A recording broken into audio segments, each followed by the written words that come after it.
County in central Delaware, southwestern New Castle County in northern Delaware until 7 p.m. At 2:49 p.m., Doppler radar indicated thunderstorms producing heavy rain across the warned area. Between 2 and 3 inches of rain have already fallen in APRTS of the area. Additional rainfall amounts of 1 to 3 inches are possible in the warned area. Flash flooding is ongoing or expected to begin shortly. Hazard: flash flooding caused by thunderstorms. Source: radar.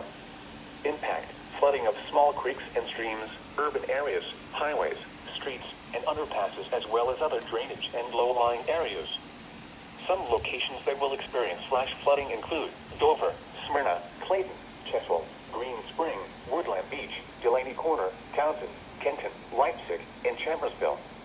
Motorists should not attempt to drive around barricades or drive cars through flooded areas.